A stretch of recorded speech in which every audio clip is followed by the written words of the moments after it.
소개가 너무 거창하면 이게 강사가 되게 부담을 갖는데 그런 얘기 제가 들었거든요. 어디 장례식을 하는데 그, 그 목사님이 그 고인에 대해서 이렇게 양력을 얘기하면서 고인은 우리 지역에서 없어서는 안 될 아주 선행을 많이 베풀었던 분이시고 고인은 뭐 블라블라블라 좋은 얘기를 많이 하셨대요. 그러니까 미망인이 앉아 계시다가 와이프죠 그 고인의 뭐라 그랬냐면 아들한테 야 너 가서 관 뚜껑 좀 열어봐라. 아무래도 관이 바뀐 것 같다. 니네 아버지 술주정뱅이였고 말썽꾸러기였고 안 싸운 사람이 옥구래인데 그렇게 착한 사람이 저 안에 들어와 있으면 분명히 네 아버지는 아니다 이제 그랬대는데 오늘 제가 뭐 탁월하고 막 이런 얘기를 해갖고 제가 굉장히 이게 떨리고 막 그렇습니다. 네, 반갑습니다. 저는 신승철 선교사라고 하고 저는 25살 때 선교사가 돼갖고 줄곧 지금까지 선교사를 합니다. 그러니까 한 26년 정도 제가 선교사로 지금 살아가고 있습니다. 저도 오늘 여기 오게 될 줄은 그저께까지는 몰랐어요. 전혀 저기가 없었는데 제 사역을 굉장히 물질적으로 많이 도와주던 친구 하나가 있어요. 그 대만 선교사였는데 대만의 교회를 현지 교회를 지하에 자기 건물도 없는 지하 교회 70명 성도 데리고 목회를 한 거예요. 근데 이분이 진짜 그 목회에서 이 교회가 선교적인 교회로 만들어야지 하고 그냥 선교에 많은 일을 하고 그러면서 저하고는 총각 시절에 만났었기 때문에 지금도 총각 시절에 나왔는데 하다가 제 생각이 나갖고 저를 찾아가지고 뭐 인터넷을 뒤지고 찾아갖고 연락이 와갖고 한 10여 년을 정말 저희에게는 없어서는 안 될 많은 일을 도와줬어요. 근데 그 친구가 갑자기 얼마 전에 연락이 왔는데 한 5개월 전에 연락이 왔는데 5개월 2월이니까 5개월 아니에요. 한 3개월 전에 연락이 왔는데 갑자기 나 좀 쉬겠다고 그래서 그래 그럼 좀 쉬어야지 그랬는데 제가 다른 통로를 통해서 들으니까 이 친구가 지금 암이 걸린 거예요. 그래갖고 얘기를 그래서 얼마나 쉴 건데 제가 물어봤을 때 난 한 5개월 정도 쉬려고 그래 그랬는데 제가 지난 3개월 동안에 너무 바빠갖고 갈 수가 없었어요. 갈 수가 없었고 뭐 그랬는데 지금 여기 대한수도원에 있는데 그래서 이번 주간은 내가 다른 일정 잡지 말고 한국 저 그저께 나왔거든요. 그래서 잡지 말고 내가 거기 그 친구를 가서 만나야지 했는데 저랑 동행해 주시는 목사님이 오후 3시에나 시간이 된다 그래갖고 양주에서 3시에 만나기로 했던 거예요. 그래갖고 이렇게 하는데 갑자기 목사님하고 패친인데 그동안 별로 이렇게 교류도 없었는데 갑자기 이게 무슨 제 아들 졸업식 사진에다가 밑글을 달면서 시작된 대화가 그동안 20년 동안 쌓였던 얘기를 하기 시작하다가 어디 지금 잠실에 계시는 줄 알았는데 여기 계시다 그래서 그럼 내가 갈게 하고 오늘은요 제가 초청받아 온 게 아니라 제가 들이댄 겁니다. 그러니까 이렇게도 오는구나 했는데 또 와서 뵈니까 너무 좋고 그렇습니다. 이런 얘기만 계속 하고 싶은데 전 설교를 잘해요. 그래갖고 설교를 해야 될 것 같아요. 어디 간증하라면 참 어려워요. 제가 설교 잘하는데 자꾸 간증하라 그래가지고 시편 23편 아까 목사님도 얘기했지만 크리스찬이 이거 모르는 사람 없죠. 혹시 나는 말씀 중에 이거 제일 좋다 하는 분 손 잠깐 들어주실래? 없어요 여기는? 참 어렵네요. 이게 설교에 전혀 도움을 안 주는 성도들이 이게 전 세계 크리스찬들에게 물었을 때 어떤 성구가 제일 좋냐 했을 때 1등이 이거랍니다. 전 세계니까 한국은 아닌가 봅니다. 그런데 그 여호와는 내게 부족함이 목자시니 내게 부족함이 없으리로다. 이거 우리가 잘 알고 있는 다윗이신데요. 저는 이 말씀을 이렇게 한번 잘 보면서 다윗이 여호와를 목자 삼고 사니까 부족함이 없었다. 그러니까 우리도 목자 삼고 살면 부족함이 없다. 얘기하려고 그러는 줄 알았죠. 우리는 이 구조 속에서 늘 생각하죠. 그런데 여러분 한번 잘 생각해 봐야 될 게 뭐냐면 다윗은 목자 삶아서 부족함이 없었는지 모르겠지만 나는 그를 목자 삼았는데도 불구하고 아직도 스틸 남아 있는 부족함이 있단 말이에요. 이건 뭐예요? 그러면 다윗이 믿었던 하나님과 우리가 믿었던 하나님이 다른 분입니까? 아니죠. 아니면 다윗 때는 하나님께서 그래도 좀 힘께나 쓰셨는데 이제 이게 세월이 가니까 지금은 그가 노쇠하셔서 우리에게는 힘을 못 쓰시는 건가요? 그것도 아니라면 이 말씀이 내 삶에 어떻게 들어와야 말씀이 될까 하는 그런 그런 생각을 해보았습니다. 또 하나는 다른 면에서 여러분 생각해 보셔야 될 게 다윗이 이 시를 언제쯤 썼을 거라고, 언제쯤 고백했을 거라고 생각합니까? 언제쯤일 것 같아요? 어느 때가 다윗이 정말 부족함 없이 이런 노래 부를 수 있었을 시기였을까? 제가 주석이나 많은 분들의 그 주예들을 찾아보면 시편 23편을 다윗이 목동 시절에 자기가 자기 양 끌고 다니면서 자기가 물도 먹여보고 풀도 뜯겨보니까 저 양들은 내가 끌고 다니면서 먹지만은 나는 주님이 끌고 다니면서 먹이시는구나, 이것을 느껴서 썼을 거라고들 추측하고 90% 이상이 그런 주예들을 달아놓은 것을 봤습니다. 그런데 우리가 한번 생각해 보아야 될 게 그때 다윗이 정말 부족함이 없었을까 또 하는 생각입니다. 그러면 이 얘기들 또 이 식구를 오늘 우리가 조금 이따 조금 더 읽다 보면 내 평생에 어쩌고 저쩌고 하는 이런 얘기는 인생을 안 살아본 다윗이 사무엘상 16장부터 다윗 얘기가 나오는데 그때 17살 16살 요때인데 인생도 안 살아본 그 친구가 16살짜리가 내 평생에 어쩌고 저쩌고 이런 얘기를 하기에는 조금 이르다 하는 생각이 들어요. 그런 걸로 봐선 아니다. 그럼 이때가 어느 때일까 하는 그런 생각을 하면서 오늘 제가 여러분에게 말씀을 전하려고 합니다. 여러분, 우리가 이 부족함이라는 이것은 내가 지금 내 안에 있는 그 어떤 결핍들 한두 가지가 채워지면 나는 더 이상 원이 없어, 뭐 이렇게 입시를 준비하는 아이들은 학교만 가면 뭐 이런 생각을 할 겁니다. 아니면 취업을 준비하는 사람들은 뭐 취업만 되면, 근데 그게 아니잖아요. 취업이 돼도 입시가 돼서 학교가 돼도 혹은 내가 원하는 어떤 것들을 내가 소유해도 그것이 영원하지는 않았던 것 같습니다.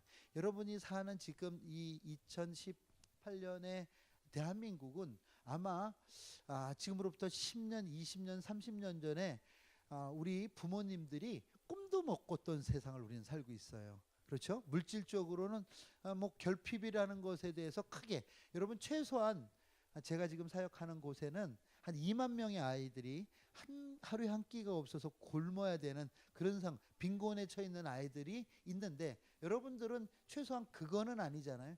얼마를 뺄까가 걱정이지 찔까에 대한 걱정은 전혀 안 하고 살아가는, 이게 같은 지구상에서도요, 비행기 한 3시간 타는 그 갭으로 이런 일들이 있다 하는 것입니다.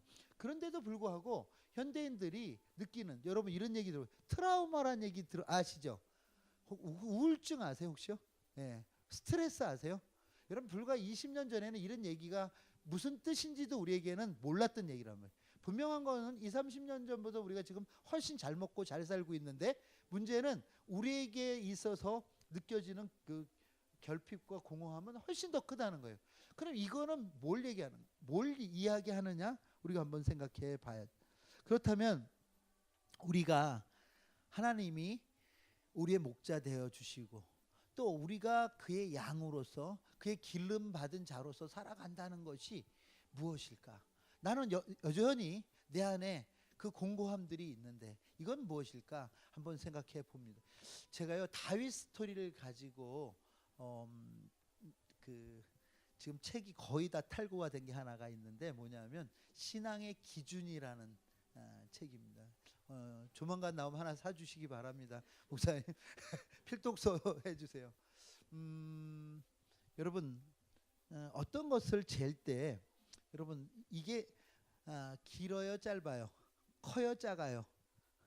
여러분 제가 이렇게 물으면 크다고 얘기하시는 분은 본인이 가지고 있는 기준이 이거보다 작기 때문에 크다고 얘기하는 거고요. 작다고 얘기하는 분은 기준이 크기 때문에 그렇습니다.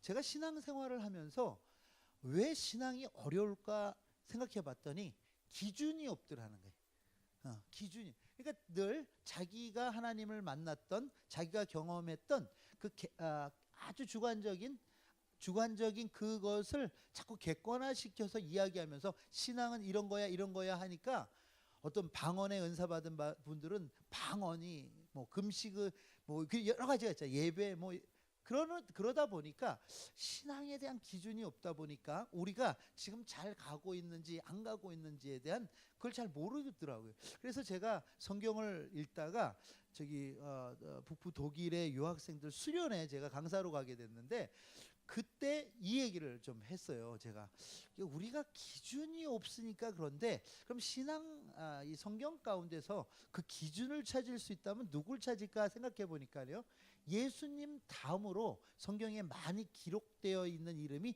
다윗이더라고요. 예수님 이름이 한 1400번 정도 신약에만 나오는데도 그렇게 많아요. 그런데 다윗은요, 구약에 잠깐 나오는 사람인데도 993번이 나와요. 여러분, 그 스토리는요, 예수님은 마태, 마가, 누가, 요한, 그 예수님의 스토리는 사복음서에만 나오잖아요. 다 합쳐서 80장이 안 됩니다, 성경으로. 근데 다윗 스토리는요, 사무엘상 16장에서 시작한 게 열왕기상 2장에 가서 끝납니다. 뿐만 아니라 역대상, 역대하에도 나오고요, 시편의 80편을 다윗이 씁니다. 그런 걸로 보면 한 140여 편을 다윗과 관계된 성경 장절이에요. 그렇고요. 다윗이 예수님께서 어떤 중요한 말씀을 하실 때마다 다윗을 들먹이면서 얘기하십니다. 뿐만 아니라 예수님을 가리켜 다윗의 자손이라고 부르는 많은 자들이 있었다는 거죠. 예수님의 족보뿐만 아니라 뭐 여러 가지 예수님을 이야기할 때 다윗을 들먹이는 것이 성경. 분명히 예수님과 다윗은 굉장히 밀접한 관계가 있더라 하는 거죠. 제가 또 하나 생각했던 거는요, 다윗을 신앙의 기준으로 한번 삼고 어떤 그 안에서 핵심들을 뽑아내려고 했던 것 중에 하나가, 다윗의 인생에는요 기적이 없어요. 그렇죠. 다윗이 뭐 물을 무슨 바다를 갈는 오병 뭐 이런 거 없잖아요. 엘리야 같이 뭐 하늘을 나르거나 전혀 그런 게 없는 거죠. 그렇다면 이제 아주 자연인 다윗이 어떻게 하나님 앞에 어떤 은혜를 입어 그는 하나님 마음에 합한 자라고 얘기했을까 하는 생각. 우리 셋째 아이 이름이 데이빗이에요. 근데 저는 그 이름을 누가 줬는지 제가 안 줬습니다. 그런데 정말 무식하게 졌다 이런 생각을 해요. 혹시 여기서 아들이 다윗 혹은 데이빗인 사람들은 생각해봐요. 제가 그래서 사무엘상 16장부터 열왕기상 2장까지 다윗의 일성을 볼 때 평탄했던 적이 별로 없는 거예요. 이렇게 고생하는데 우리 아들 그렇게 고생하라고 그 이름을 줬나? 너 누구 엄마가 줘줬니? 그랬더니 지들끼리 했대. 그러니까 우리가 아는 다윗 스토리는 늘 이런 거였죠. 뭐냐면 기름 부음 받고 골리앗 때려잡고 그다음에 왕된 사람. 우리가 아는 스토리의 대부분이 그런데, 여러분 보시면 사무엘상 16장에 사무엘에 의해서 어떻게 되죠? 다윗이 기름 부음을 받아요. 거기까지 뭐가 되는 줄 알았어요. 8명 자기 형제들 중에서 형들에게 존재감도 없었던 마지막 아들이었어요. 왜? 기름 부으러 오는 날 그래도 걔도 아들인데 오라고 해야죠. 심부름 보내는 건 이거 무슨, 엄마 아빠도 걔가 왕 될 거라고는 꿈에도, 마치 오늘 내가 여기 있을 거라고는 꿈에도 생각 안 했던 것처럼 엄마 아빠도 생각지 않았던 아이죠. 근데 그 아이가 기름 붓고 나니까 삶이 바뀌어져요. 아멘입니까? 그러니까 성령이 그에게 임하심으로 인해서 삶이 바뀌어지는데, 이제는 그가 골리앗 앞에서도 다른 이스라엘 병사들이 벌벌 떨고 있는 그 상황 속에서 주의 이름으로 나아가 어떻게 해요? 그 골리앗을 때려잡습니다. 여기까지만 해도 아직 20 되기 전, 야 얘가 이제 곧 왕이 되겠다 하는 생각을 할지 모르지만, 여러분 이게 사무엘상 17장 얘기인데, 그리고 18장 요나단하고의 어쩌고 저쩌고 썸씽 얘기, 그리고 나서 31장이 되도록 쫓겨다녀요. 죽을 고비고비를 당해가면서 쫓겨다니는 게 다윗의 얘기입니다. 그러니까 이렇게 생각하지 않겠어요? 한 26, 7장쯤 가서는 다윗이 기름이나 붓지 말든가. 왜 기름 부어놓고 이 난리야? 아니 평생 기름, 여러분 그런 게, 하나님 성령이나 주시지 말든가.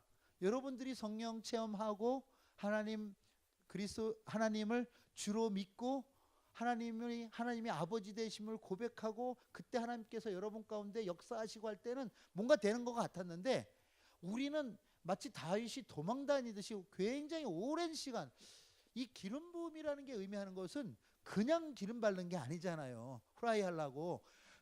이게 왜 기름을 발랐어요? 왕 시킨다고.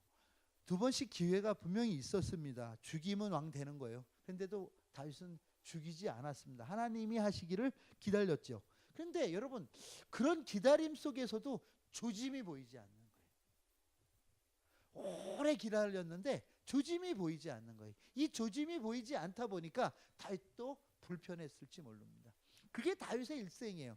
뒤에서부터 본다면 여러분, 열왕기상 거기에 다윗이 죽을 때는 자기 몸의 체온을 유지하기 위해서 아비새라는 젊은 여인을 품어야 하나 잠이 드는 이런 지경에 있습니다. 그리고 다시 그 뒷면에 쭉 보면 뭐냐면 아들들한테 도망다녀요. 아들이 자기를 죽이려고 해. 그의 말년도 그렇게 녹록하지 않은 말년이에요. 그렇다면 다윗이 요한은 나의 목자시니 내게 부족함이 없다, 이 고백을 할 수 있을 때가 과연 어느 때이겠어요? 제가 추정컨대 다윗이 사무엘하 2장에 유다의 왕이 겨우 됩니다. 그것도 겨우 되는 거예요. 그런데 자기를 맞서는 북이스라엘은 아직도 있는 거죠. 그러다가 하나님의 은혜로 5장에 되니까 이제 남북 이스라엘의 뭐가 되죠? 연합 왕이 돼요. 이제는 됐다. 그리고 나서 여러분, 이방인들이 와갖고 다윗궁을 백향목으로 져줍니다. 그리고 이방인들이 조공 바치는 걸로 부자가 돼요, 다윗이 그때 되면. 그리고 나니까 여러분 11장쯤 가니까 이제는 전쟁이 일어났는데도 불구하고 그 전쟁에 나가지 않아도 될 정도로 부강한 군사력을 갖게 되고요. 뿐만 아니라 그 조공 갖고 오는 그것들이 그 나라를 굉장히 부유하게, 금과 은과 많은 것들을 부유하게 만드는 지경까지 이루고요. 또 그 와중에 자기가 이제는 그 왕궁에서 낮잠을 즐길 정도의 여유까지 생기죠. 아마 요쯤 되면 진짜 부족함이 없구나, 내가 전장에 맨 앞에 서지 않아도 될 정도의 그 부족함이 없구나 생각할 그 시기를 생각하면, 아마 제가 볼 때 사무엘하 10장에서 11장 넘어가는 그 어간이 다윗이 생각할 때 세상적으로 가장 편안했을 때가 아닌가 생각. 그 앞도 후도 편안하지는 않은데 그때가. 근데 이렇게 편안했을 때, 그러니까 영어로 표현한다면 컴포터블 했을 때 다윗에게 유혹이 찾아옵니다. 치명적인 유혹이었죠. 누굽니까? 밧세바죠. 근데 여러분, 이 밧세바를 다윗이 취하는 모습을 우리는 잘 생각해요. 저는요, 이 밧세바 사건을 많은 분들이 딱 2가지로 설교를 합니다. 이야기가 뭐냐면, 첫째가 뭐냐면 다윗같이 하나님께서 택한 사람이다 할지라도 실수할 수 있다. 그렇죠? 그렇기 때문에 우리는 늘 하나님께 붙어서 범죄하지 않도록 살아요. 인간의 죄성은 어쩔 수 없다 하는 그 얘기로 설교가 제일 많이 되는 것 같아요. 그러니까 늘 우리도 깨어 근신하고 범죄치 않도록 해야 될 줄 믿습니다. 과연 그럴까요? 그 얘기 하자고 밧세바 얘기를 성경이 끄집어냈을까요? 이게 아니면 사람은 실수할 수가 있어. 그러나 하나님 앞에 침상을 띄우는 그 절실한 회개와 용서, 하나님 앞에 구한 그 회개를 통해서 하나님께서 우리를 용서해 주십니다. 아멘입니까? 얘기하자고 이 얘기를 여기다 써놨을까요? 그러니까 우리가 이 2가지로 모든 게 이 설교가 끝나는 거예요. 근데 못 보는 게 있다는 거죠. 뭐냐면 여러분 한번 잘 생각해 보세요. 다윗, 그래서 여러분 다윗 왕인데도 불구하고 하나님의 마음의 화판자라고 얘기하는 그의 그의 그 어떤 부끄러움을 끄집어내 갖고 우리한테 도덕 윤리적 경고로 삼았다 한다면 그건 성경이 아니죠. 윤리책이죠. 도덕책이죠. 근데 과연 그럼 하나님께서 이 얘기를 왜 이 부분에다가 담겨놨을까 해보는 겁니다. 근데 제가 아주 요상스럽게 생각했던 게 뭐냐면 다윗의 행동이에요. 요 시기에 아까 얘기했듯이 가장 부족함이 없었던 그 시기거든요. 가장 그가 전쟁이 나갔는데 전쟁에 지금 부하들이 싸우고 있는데도 낮잠을 잘 정도라면 이때는 다윗이요 얼마나 편안했을 때인지 모릅니다. 이럴 때 그에게 유혹이 찾아오고요. 유혹이 찾아오는데 그 유혹이라기보다는요 조금 이상한 게 있어요. 뭐냐면 여기 뭐 19금인가요 여기요? 그 여인이 얼마만큼 아름다웠는지는 전 잘 모르겠지만 일단은 목욕하는 모습을 봤다고 합니다. 자 보세요. 그러면 그때 여러분 진짜 유혹이었다면, 그 여인에 대한 유혹이었다면 어떻게 해야 돼요? 왕이라면 데려와라 이러면 되는 거 아니겠어요? 다윗이 여성 편력이 굉장히 심했던 남자입니다. 왜냐하면 다윗의 6 아들이 엄마가 다 달랐어요. 이미 그랬는데 여러분 2장에 보면 근데 그랬는데 보세요. 데려와 그리고 취하면 되는 거예요. 그런데 다윗은요 이걸 유혹이라고 하기 좀 어려운 행동을 합니다. 뭐냐면 가서 저가 누군지 알아보라고 그럽니다. 그렇죠? 만약에 다윗의 남성이 발동해갖고 뭔가 취하려고 했다면 그냥 데려오라고 그래야 되는데 누군지 알아보라고 그러는 건 왕의 처사는 아니죠. 그래서 가서 물었습니다. 그랬더니 햇사람 우리아의 아내 누굽니까? 밧세바라고 그래요. 그랬더니 데려오라고 그러는 거예요. 그리고 그를 취합니다. 자기의 알리바이를 어떻게 해요? 숨기기 위해서 그 다음에 하는 일이 뭐였어요? 그 우리아를 불러들이고, 그런데도 우리아의 그 충성심이 다윗의 알리바이들을 절대 커버해 주지 않습니다. 그러니까요 맨 앞에 내보내 죽입니다. 여러분 여기서 여러분 한번 생각해 봐야 될 게, 이걸 갖고 우리가 도덕 윤리적 관점과 시선으로 간음하고 살인한 사람으로 그를 몰아버린다면 성경이 도덕책이 되는 겁니다. 윤리책이 되는 겁니다.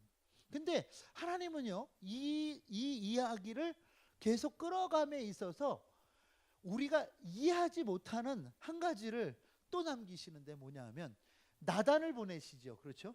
나단을 보내셔갖고 다윗을 꾸짖을 때, 만약 하나님이 정말 다윗의 그 간음한 게 싫어서, 그렇죠?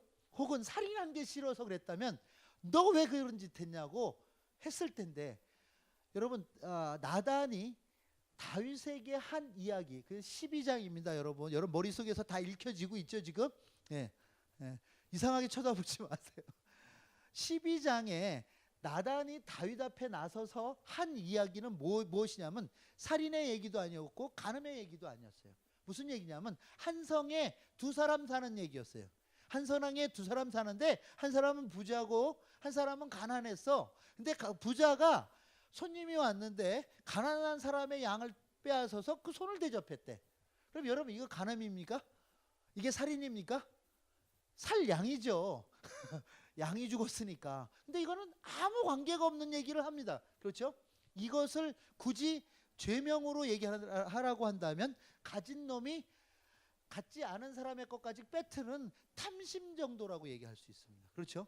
그런데 이 얘기를 하니까 다윗의 반응은 더 웃깁니다. 뭐라 그러면 그렇게 얘기했을 때 다윗은 전혀 죄책감을 느끼지 못해요. 그렇죠? 죄책감을 느꼈다면 그놈이 누군지 죽여라 이 소리는 안 했을 거 아니에요. 그렇죠? 근데 그놈이 누군지 죽이라고 합니다. 뿐만 아니라 죽이는 것뿐만 아니라 그 양을 손상 입은 거에서 4배 갚으라고까지 갑니다. 그런 판결을 내립니다. 다윗이 왕이니까. 여러분 그 얘기는 뭐냐면 우리가 여기까지 12장 6절까지 읽었을 때는 다윗은 전혀 자기가 한 행동에 조금의 죄책감도 갖지 않았다는 거예요. 지금 갑자기 나단이라는 선지자가 찾아왔다면 뭔가 귀 기울여 들어야 되는데, 그렇죠? 하나님이 말씀하시는 거니까 들어야 되는데 이는 거기에서도 전혀 관심하지 않았다는 거예요. 그만큼 다윗이 지금 편안할 때입니다. 그런데 나단이 뭐라고 그랬냐면 바로 그 자가 왕입니다 해버립니다.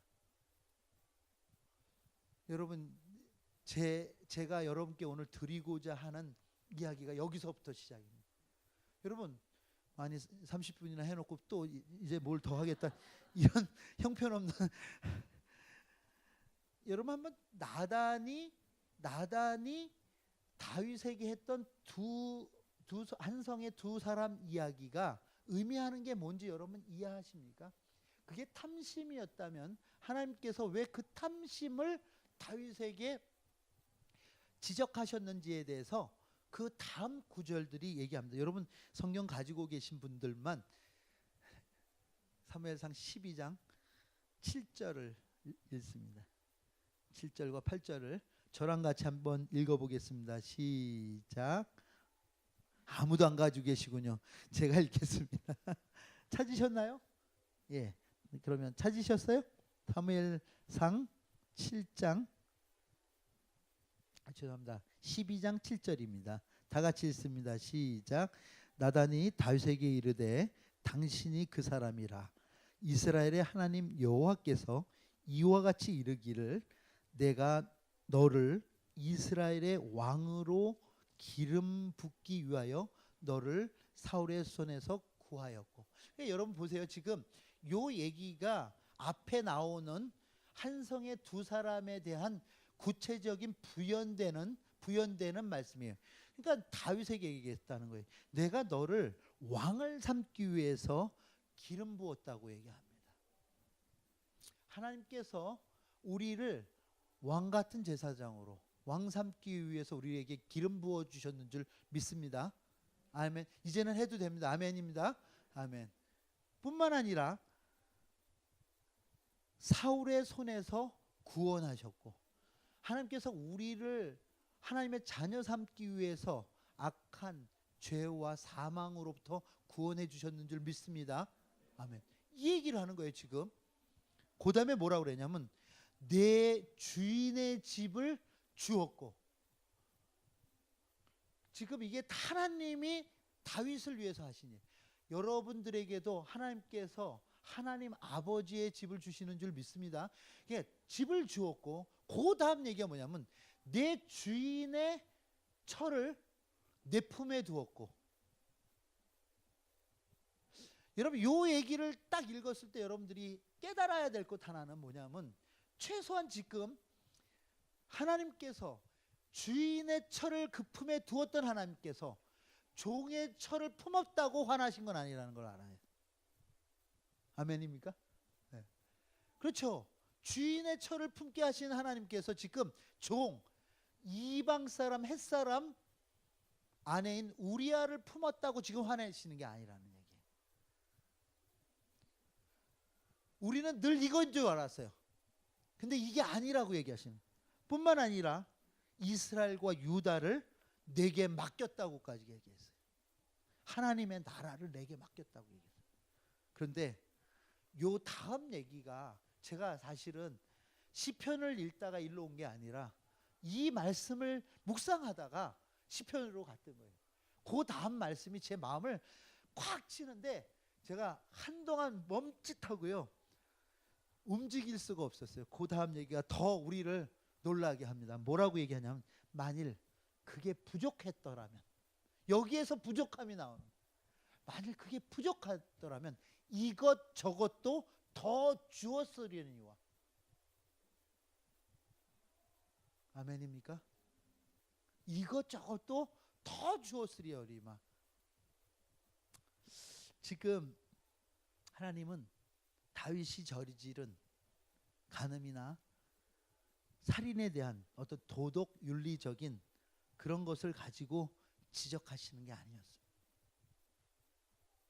밧세바, 여러분 밧세바, 우리야, 여러분은 어떻게 생각하실지 모르지만 다윗 입장에서는 사람이 아닙니다. 여러분 지금도 유대인들이 이런 얘기를 합니다. 랍비에게 어린아이가 물었어요. 아니 유대인들은 왜 이렇게 조금 하나님께서 창조하시고 저 이방인들은 저렇게 많이 창조하셨습니까? 랍비가 서슴없이 얘기합니다. 그것은 지옥의 불쏘시개로 만든 거야. 지금도. 여러분 이거 탈무드에 나오는 얘기입니다. 이 유대인들이 생각하는 이방인, 당시 유대인들이 생각하는 햇사람은 사람이 아닌 겁니다. 도구일 뿐입니다. 그러니까 다윗이 죄책감을 느끼지 않았던 이유는, 아니 도구를 이용한 거에 대해서 도구를 하나 부러뜨린 거에 대해서 무슨 죄책감을 느낍니까? 그러니까 그는 전혀 그 사람들에 대해서 죄책감을 느끼지 않았어요. 그랬기 때문에 하나님도 그것에 대해서 얘기하지 않았어요. 여러분 아시잖아요. 가나안 성에 이스라엘 백성이 들어갈 때 다 멸절하라고 그랬잖아요. 아이까지도, 여자들까지도. 그랬던 하나님이시기에 그 당시 헷 족속, 우리가 잘 알잖아요. 그 아브라함의 아모리 족속, 헷 족속의 죄가 관영할 때까지 하나님은 기다리시는 하나님이었잖아요. 그래서 그들을 이스라엘 손으로 멸망시키잖아요. 이했기 때문에 이 헷 족속 우리야 혹은 밧세바의 문제가 아니라는 거죠. 근데 하나님께서 여기서 경로하신 게 따로 있었다는 거예요. 무엇인가 하면 너 왜 그런 짓 했어가 아니라, 하나님께서 너는 내가 너에게 기름 부었고 주인의 집을 주었고 주인의 처를 내 품에 품게 하고 너로 하여금 이스라엘과 유다를 맡겼건만, 너가 그것이 부족했다면 나한테 이것저것도 요구했으면 내가 그것도 줬을 텐데 내가 왜 네 스스로 너를 채우려고 하냐.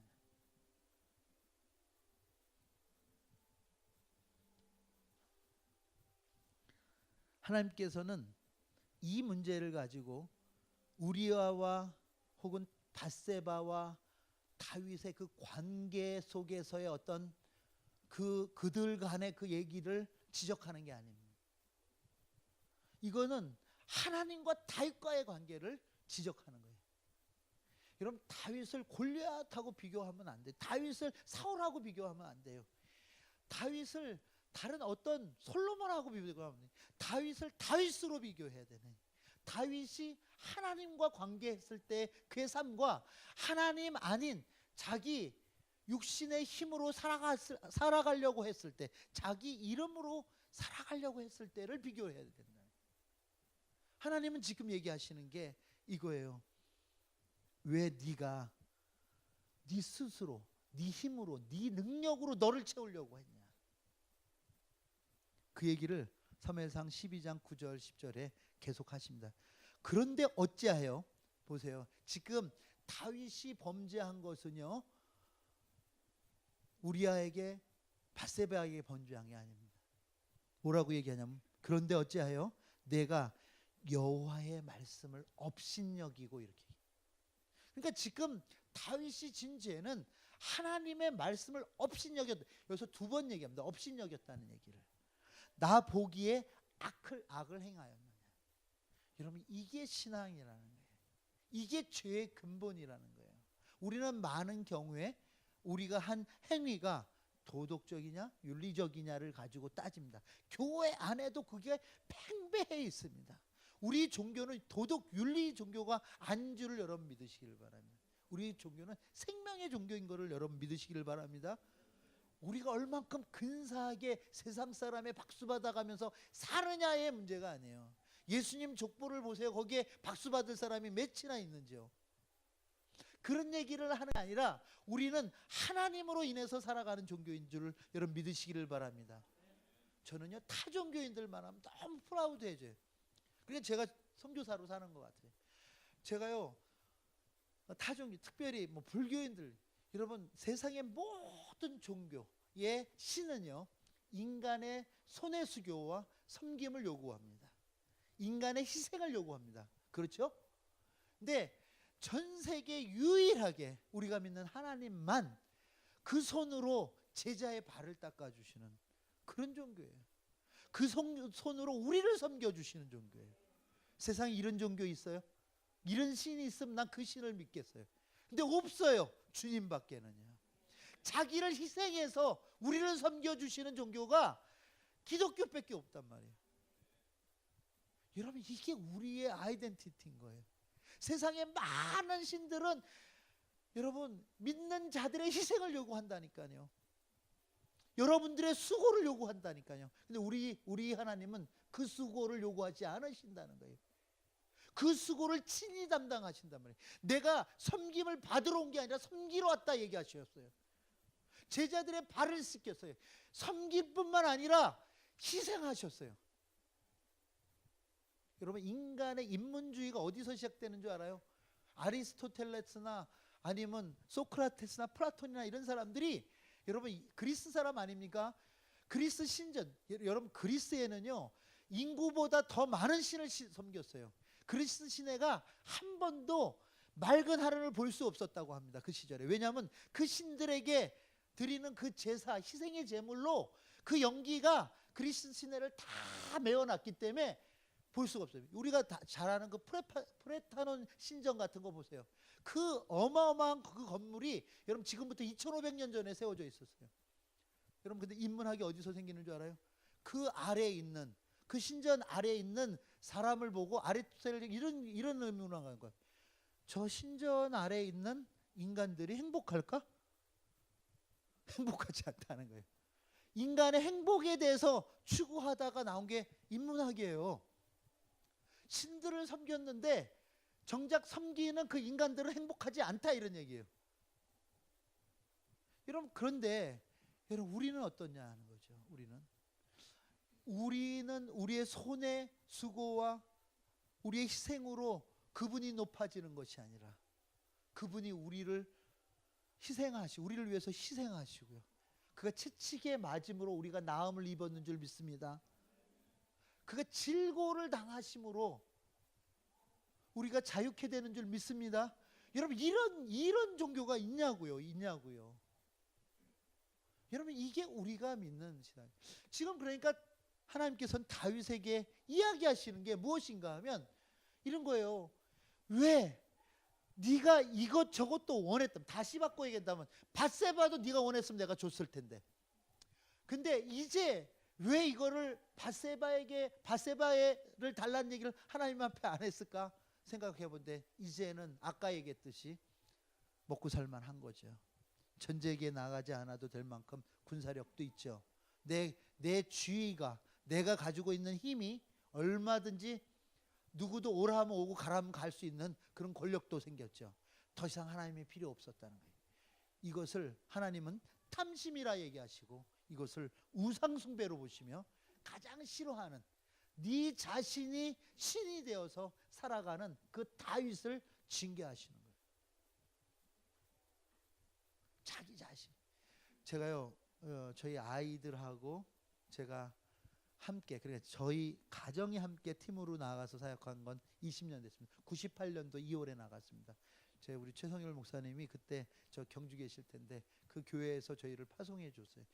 근데 처음에 나가서요, 저는 페이스 미션이에요. 어디 사람에게 구하지 않겠습니다. 하나님께 구하겠습니다. 첫째, 팀 미션. 우린 팀으로 일합니다. 혼자 하지 않겠습니다. 그래서 내 거는 없는 겁니다. 우리 하나님께서 우리 만들어 주신 팀건. 세 번째가 우리는 프론티어 미션입니다.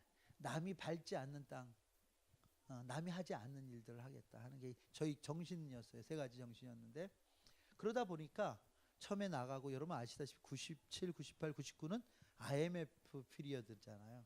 얼마나 어려웠는지 몰라요. 600원 하던 달러가 2,300원까지 올라갔어요. 그러니까 이게 정상적으로 살 수가 없고, 그 당시에 나갔던 선교사님들도 한 3분의 1이 돌아오는 그런 지경이에요. 근데 그때 100일 된 애기 업고 나가는 이 아버지의 마음이 오죽했겠어요. 그래도 무슨 믿음으로 나갔는지 지금 하라면 안 합니다. 절대 안 하는데 그때는 보내서 간 것 같아요. 안 보냈으면 안 갈 텐데 그때는 그러고 간 거예요. 사람에게 구하지 않겠습니다 했는데 한두 달 되니까 가져간 돈 다 떨어졌어요. 더 이상 후원도 안 돼요. 먹을 게 없어요. 정말 굶어봤어요. 야, 내가 굶는 건 참겠는데 애가 굶는 건 어려워요. 아버지한테 저희 아버지가 그때 그 당시에 현직 목사였어요. 저 목사의 아들이니까 얘기하면 애기 분유값은 보내주겠지. 100일 된 아이니까. 근데 생각해 보니까 아버지도 사람인 거야. 사람에게 구하지 않겠다고 얘기했는데 구할 수가 없는 거예요. 얼마나 하나님 앞에 일용할 양식을 구했는지 모릅니다.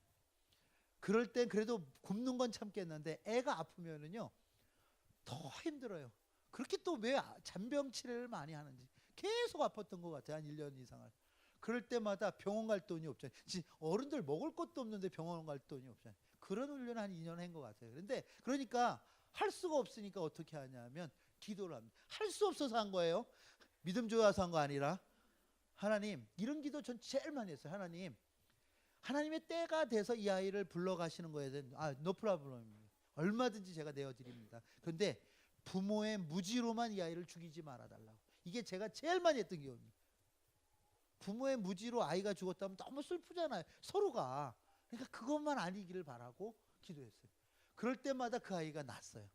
정말 신기할 정도로 났어요. 그래서 우리 아이들이 초창기 병원을 안 다녔어요. 이유식을 해본 적이 없어요. 먹을 것도 없는, 분유도 없는데 무슨 이유식이에요. 그래서 지금 다 날씬해요. 냈다. 뭐 그런 걸 안 해봐갖고 여러분 그 먹여갖고 빼려고 하지 마시고 안 먹이면 괜찮아요. 예. 그래서 다 날씬해요 우리 애들이. 그런데 그러고 살았는데요. 하나님 2년을 그렇게 하시더라고요. 아주 2년은 나쁜 년이에요. 그렇죠? 그런데 그 2년 딱 지나고 나서부터 경제적인 것 때문에 제가 어렵지 않도록 풀어주시는 거예요.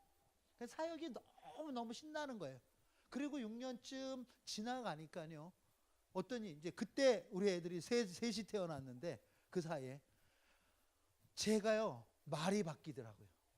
예전에는 집에 들어와갖고 애 아프다 그러면 얼른 받아 안아서 기도하던 내가 병원 데려갔어? 약 먹였어? 제가 이거부터 묻는 거예요. 아니요. 뭐 하는 거고 애기 엄마가 병원 데리고 가야지. 애 아픈데 약 먹였어야지. 열이 펄펄 끄는데. 그때가 제가 제일 잘 나갈 때입니다. 다윗의 모습이죠. 다윗의 모습이죠. 내가 할 수 있다는 거예요. 애 병원 보낼 만큼 능력이 있다는 거예요. 여러분 이게 죄라고 하나님 그러시는 거예요. 우리가 먹고 살기 어려웠을 때는요. 정말 저기 연세 드신 분들 진짜 6.25 때 그 이후에 경제개발기에 얼마나 고생하면서도 새벽기도 철야기도 정말 하나님 앞에 얼마 기도로 매달렸어요. 이제 먹고 살만하니까 이제는 그런 간절함이 없는 거예요. 하나님 최소한 하나님에 대한 간절함이 없는 거예요. 어느 날 저희가 아이가 넷입니다. 이게 참 어렵더라고요. 애들이 뭐가 어려웠나 하면 지금도 제가 페이스 미션을 하니까 제가 최 목사님하고 진작 이렇게 알았으면 막 여기에 뭐 후원 요청도 하고 막 그랬을 텐데 한 번도 해본 적이 없습니다. 여기만 안 한 게 아니라 저는 어디도 안 했습니다. 그게 진짜 어려우니까 이런 생각도 들더라고요. 친구들이 이제 큰 교회, 제법 큰 교회 담임 목사가 돼갖고 얘기를 이렇게 이 교회는 어떨지 모르겠지만 최소한 그 친구 목사들의 걱정과 제 걱정은 다르더라는 거예요. 저는 아직도 일용할 양식을 구하고 사는데 저는 아직도 아까 무슨 대표 막 이러니까 그게 뭐 되게 그런 거 아닙니다. 그게 월급 없는 대표입니다. 저는 아직도 일용할 양식과 우리 아이들이 공부해야 될 학비를 구하고 사요. 여러분도 그러죠? 여긴 또 안 그러네 아무도. 근데 그러는데 이런 유혹이 왔어요. 최소한 대한민국의 어느 괜찮은 교회, 이 교회는 어떨지 모르겠는데 괜찮은 교회 담임 목사는 그런 걱정은 안 하더라고요. 걱정이 다르더라고요. 이제 부임해 갔는데 벌써 은퇴 걱정하더라고요. 노후 걱정하더라고요. 하나님한테 이런 딜을 좀 했어요. 저도요 우리 애들 다 대학 졸업할 때까지만 한 텀이라도 나도 이렇게 담임 목사하면 안 될까? 제 뭐냐? 저 자식 나보다 공부 못했던 거 하나님이 아시잖아요. 내가 훨씬 쟤보다 설교 잘하는 것도 아시잖아요. 그러니까 저도 한 6년 정도. 근데 하나님께서 제게 속삭이듯 말씀하시는 게 뭐냐면 네가 내 뜻대로 살고 있다는 거예요. 무슨 계속 하면서 먹을 걸 내가 지금 나이가 50이 넘었는데도 아직도 먹을 걸 하나님 앞에 구하고 사는 게 내가 너희에게 얘기한 게 뭐냐? 오늘 우리에게 일용할 양식을 달라고 구하라고. 그럼 예수님께서 그렇게 기도를 가르치시고 우리에게 부탁하셨다면 그걸 구하고 사는 게 주님 뜻대로 사는 겁니까? 그거 관계없이 사는 게 주님 뜻대로. 구하고 사시는 분이 주님 뜻대로 사는. 내게 내 주머니에 얼마 있느냐 없느냐의 문제가 아니라 내가 지금도 그의 은혜로 먹고 삶을 고백하는 게 주의 뜻대로 사는. 여러분 그런 얘기를 그러니까 그 부러움이 다 힘들긴 해도 그 부러움은 다 사라지더라고요.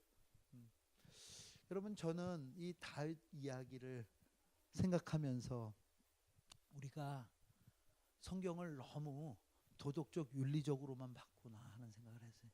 이것을 영적으로 봐야 되는데 하나님께서 도덕 윤리를 써주시려면 굳이 성경에다 쓰지 않아도 되는데 이것은 하나님과의 관계된 하나님의 말씀이라고 할 때 이건 하나님과 관계돼서 풀어야 되는데 그렇다면 이게 무엇을 얘기하느냐? 하나님이 아닌 다른 방법으로 나를 채우려고 하던 우리의 그 죄성, 그래서 나를 드러내려고 했던 그 원죄, 이것이 우리 뿌리 깊이 박혀 있음을 다윗의 인생 속에서 가르치고 계셨다는 거죠.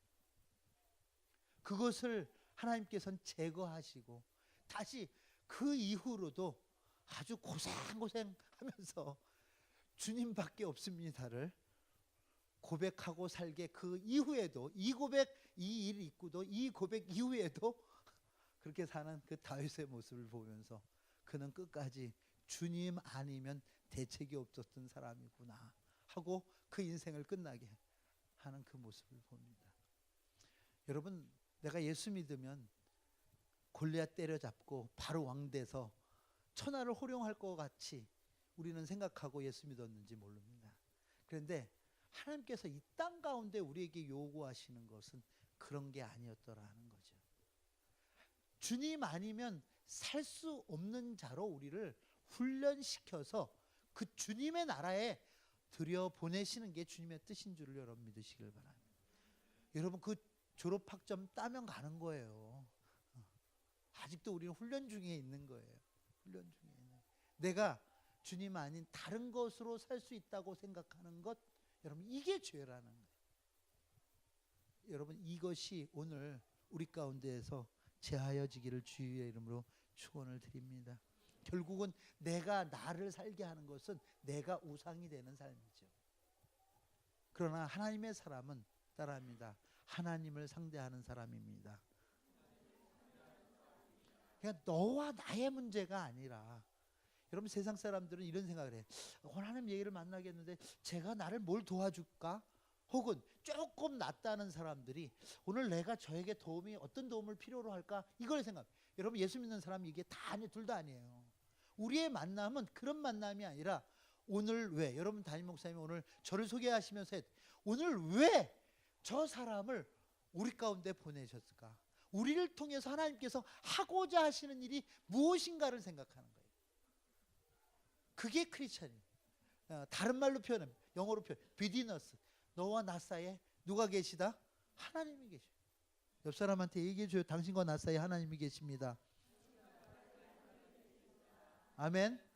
예, 그걸 보는 거예요. 제가요 작년에요 3개월을 호주에 가서 목회를 했습니다. 정말 친했던 친구가 죽었어요. 갑자기. 그것도 갑자기 죽었어요. 선교 가려고 예방주사 맞다가 그게 원래 그 예방주사라는 게 항체를 만들어주는 건데 자기를 죽여버린 거예요. 저보다 10살 어린 아주 유망한 청년이었어요. 근데 그 친구가 목사님 유헌성 목사 알지? 갑자기 죽어버린 거예요. 그 목회 진짜 잘했는데 제가 1년에 2-3번씩 거기 집회도 가고 뭐 세미나도 가고 걔는 나만 불러요. 그래서 아는 사람이 나밖에 없는 것 같아. 그랬는데 갑자기 죽으니까 그 아버지가 믿을 사람 없다고 3개월만 저한테 와서 목회를 해달라고. 제가 3개월 가서 목회 경력이 있어요. 그런데 그걸 잘 마무리해서 그 사모님이 그 교회 담임으로 세우고 구임자를 세우고 저는 나오는데 나오기 전에 제가 호주 교회를 한번 가보고 싶어서 C3 처치라는 교회를 갔어요. 저는 그날 머리부터 발끝까지 전율이요 저를 완전히 뒤집어 놨어요. 아침에 그 교회를 갔는데 내가 교회를 잘못한 거야. 나는 제가 여러분 보시기에도 굉장히 귀용자 타입 아닙니까? 그러니까 저는 백인 교회를 찾아가려고 갔는데 가봤더니 한쪽은 흑인들, 한쪽은 왜 카레 냄새가 이렇게 나는지 인도 애들, 무슨 온갖 잡종들이 다 모여 있는 거예요. 죄송합니다. 중국인들까지 얼마나 시끄러운지. 야, 내가 교회 잘못 왔다. 여기 올라오라 그래. 근데 어떻게 해요? 딴 데 갈 수가 없으니까 얘기했어요. 그래갖고 그런 사람들하고 카레 냄새 나는 애들하고 같이 안 앉으려고 다 멀찌감이 혼자 앉아 있었는데 아침에 담임 목사님 딱 올라오시더니 인사를 하는데 뭐라고 인사하면 여러분 아니 레디 앤 젠틀맨 굿모닝 이러진 않으시는 거예요. 뭐라고 얘기하시냐면 올라오자마자 하이 굿모닝 처치스 내가 영어가 짧아도 그 정도는 알아들어요. 굿모닝 처치스 이러는 거예요. 제가 갑자기 머리부터 발까지 전율이 쫙 오는데 내가 교회였구나. 그리고 나서 옆에 있는 애를 보는데 걔는 카레가 아니었어요. 걔도 교회였던 거예요. 까만 애가 아니었던 거예요. 걔도 교회였던 거예요. 내 지체고 내 형제고 자매였던 거예요. 내가 가지고 있던 선입관들이 그 순간 다 무너져 버리는 거예요. 여러분 마찬가지예요.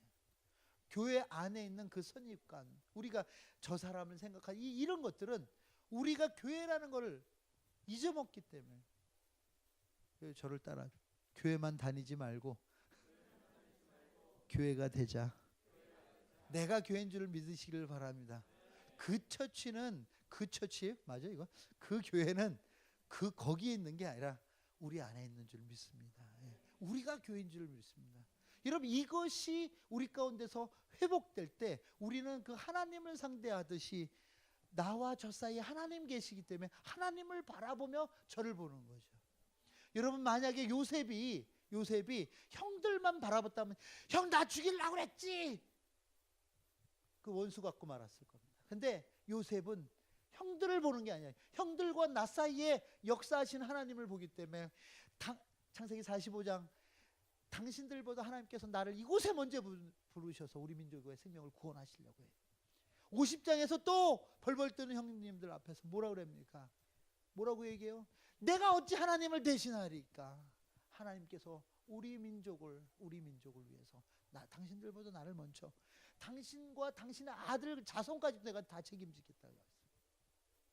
여러분 다윗이 만약에 사람을 상대했다면 사울 죽이고 말지요. 원수 같은 놈. 그걸 죽이는 게 내가 빨리 성공하는 길 아니겠습니까? 그런데 안 해. 하나님의 기름 부은 자를 내가 어찌 그를 죽이려 하고 죽이지 않는 거죠. 여러분 이게 신앙인 거죠. 하나님 상대하면서 살아가는 거예요.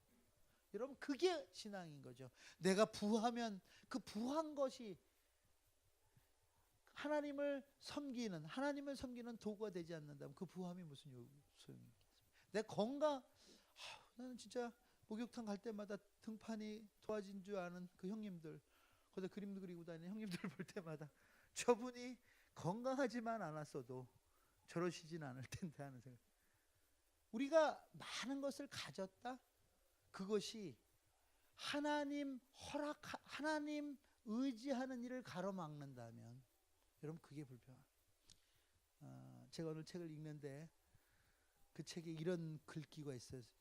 11세기 12세기에 종교개혁 이전인데 그때 어떤 네덜란드 근처에 그 저지대 사람들 중에 이런 자들이 있어요. 깊이 성경을 묵상하고 하나님의 말씀을 보던 자들이 하늘에 대한 소망이 커지기는데 어디까지 커지냐 하면 병이 들어도 병 치료를 하지 않았다. 그리고 병이 든 사람을 축복하는 거예요. 야 너는 무슨 은혜를 입었길래 하나님께서 그 병을 통해서 너를 데려가시냐. 우리는 아직도 살 날이 창창한데 이 땅에서 좀 이상한 얘기죠. 그들은 병치료를 하지 않았다는 거예요. 약을 먹지 않았다는 거예요. 인위적으로 내가 내 삶을 더 연장하려고 노력하지 않았다는 거예요. 왜? 그들이 아는 것은 분명한 것은 그 주님의 나라가 여기보다 더 아름답고 좋다는 걸 알았기 때문에 주님과 함께 하는 일이 더. 근데 요새는요 이 하나님 나라가 좀 후져졌나 봐요. 여기만큼 안 되나 봐요. 여기가 더 소망이 많아. 우리 어머니가요 예전에는 노을만 져도 야 예수님 오실라나 보다. 난 진짜 오시는 줄 알고 어렸을 때 막 뛰어나. 어디 오시는데요? 붉은 노을만 봐도 그랬단 말이에요. 그 소망 갖고 사셨어요. 그 어려울 때도. 근데 지금 한국교회 문제는 성도 수가 줄고 신천지가 날 때 이런 게 문제가 아니에요. 성도들에게 천국 소망이 없어졌다는 게 문제라. 그 나라를 기억하고 그 나라를 고대하면서 소망하며 살아가야 될 천국 백성들이 그 나라에 대한 소망이 없는 거예요. 그러니까 다 내 부족함이 채워지는 게 신앙이라고 가르쳐요. 그러니까 부족함 그랬는데 여러분들이 생각할 수 있는 것 지금 뭐 필요한 걸로 여러분 이해가 되지 않겠어요? 여기서 얘기하는 이 부족함이란 그런 부족. 여러분 여호와는 나의 목자시니 부족함이 없으리로라 하는 이 얘기는 내가 필요한 것을 다 채웠기 때문에 더 이상 필요 없는 그런 게 아니라 그가 나를 아시고 내가 그를 알기에 그 나를 아시는 그 하나님께서 내게 지금 주신 상황과 환경과 처지가 가장 아름답고 가장 좋은 것인 줄을 내가 알기에 더 이상 내가 무엇도 요구할 것이 없는 그 상태를 얘기해요. 아니 그가 내가 언제든지 그에게 구하면 그가 내게 주실 걸 믿기에 내가 세상을 향해서 더 이상 부족함을 드러낼 이유가 없다는 거예요. 여러분 어르신들 이런 얘기 하잖아요. 자기가 원하는 일을 다 이제 내게는 여한이 없어 이 얘기를 하잖아요. 여한이 없다는 얘기가 뭐냐고요. 그분이 많은 것을 누려서 여한이 없는 것이 아니라 여러분 우리가 하나님 앞에 내게 부족함이 없으리로라 하는 것은 내가 다 채워줘서 부족함이 없는 것이 아니라 나를 채울 능력이 계신 그분이 나와 함께 하시기 때문에 부족함이 없는 거예요. 여러분 그 부족함을 여러분 노력으로 여러분 힘으로 여러분 능력으로 채워가려고 한다면 끝까지 부족한 사람들입니다. 그러나 그 부족함을 지금 하나님께 아뢰고 산다면 그게 원치 않는 질고의 문제든지 그게 재정의 문제든지 관계의 문제든지 그 문제를 하나님 앞에 가져가는 자는 부족함이 없는 자인 줄을 여러분 믿으시기를 바랍니다. 그러니까 다윗이 이 죄를 짓고 마지막 그가 시편 51편을 통해서 회개의 내용이 내가 하나님께만 범죄하였으면 아니 우리아를 그래놓고 바세바를 그 지경 만들어 놓고 하나님께만 범죄했다고 얘기해요. 하나님이시여 내게서 하나님의 영을 거두지 말라요. 그가 끝까지 붙들었던 게 바로 그 하나님이었다. 여러분 우리가 이 땅을 살면서 하나님 앞에 간구의 거리가 있다는 것 여러분 이게 지금 나와 하나님이 붙어 있다는 이유인지를 여러분 믿으시기를 바랍니다. 우리가 이 시편 23편의 이 노래가 나의 노래가 되기를 주의 이름으로 축원합니다. 여러분 이것은 다윗이 어렸을 때 목동으로서 양 끌고 다니면서 불렀던 노래가 아니에요. 이 노래는 그의 인생의 큰 시련을 맞이하고 그가 죽기까지 여러분 수금 타는 다윗의 사진을 여러분 요새 인터넷 좋으니까요. 여러분 폴 피터 루벤스라는 사람의 작품에 수금 타는 다윗이라는 작품이 있어요. 제가 지난 2월에 여권 다 잊어먹고 프랑크푸르트에 도착했어요. 그 유학생 수련회를 해야 되는데 수련회 그 강사로 간 사람이 다 잊어먹었어요. 돈 이거 뭐고 내셔널 갤러리 런던에서 다 잊어먹고요.